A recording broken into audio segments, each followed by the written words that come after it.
Kata Nabi SAW, kalau seseorang hamba melakukan ketaatan kepada Allah, sholat misalnya, zikir, membaca Al-Quran, bakti dengan orang tua, bersedekah, membaca Al-Quran, apa saja perintah yang sudah kita ketahui sama-sama, yang Islam agama yang mulia ini ajarkan.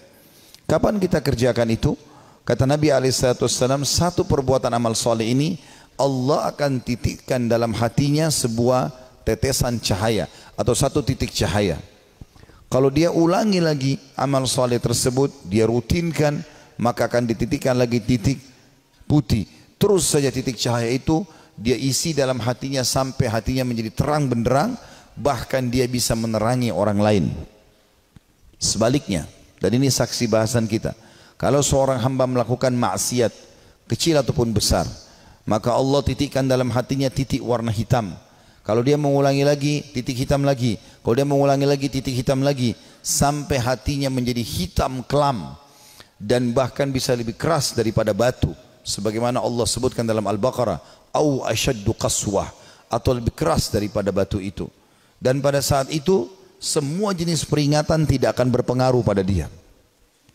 Mau orang meninggal di sebelahnya, mau orang terjadi longsor, banjir, terjadi bencana alam, tidak ada sesuatu yang menyentuh hatinya, tidak membuat dia ketakutan dalam masalah-masalah tersebut. Dan pada saat itu tidak akan ada manfaat lagi hidupnya.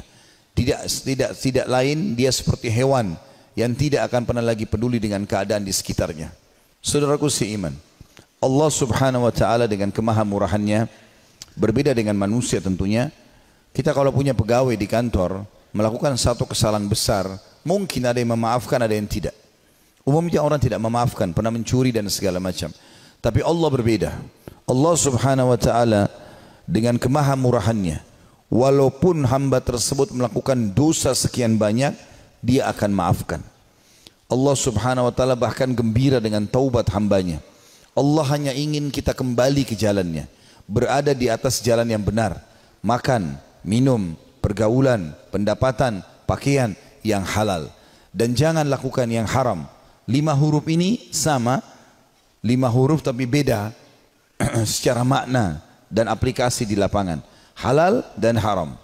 Dan sudah sering saya sampaikan dalam banyak pengajian-pengajian saya, kalau yang haram itu jauh lebih sedikit dari yang halal. Halal itu jauh lebih banyak. Jadi tidak ada alasan kita untuk terjerumus pada perbuatan yang haram ini.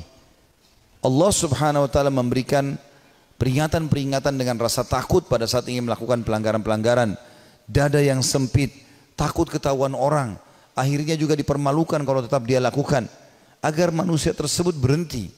Bahkan ulama mengatakan kalau ada pencuri yang mencuri kemudian ditangkap dan digebukin, dipukul oleh orang-orang, itu bentuk kasih sayang Allah. Karena dasarnya orang ini sebelum digebukin oleh masyarakat, dia tadinya sudah diberikan peringatan-peringatan oleh Allah. Pencurian dia yang pertama mungkin muncul rasa takut, tapi tetap saja dia jalan.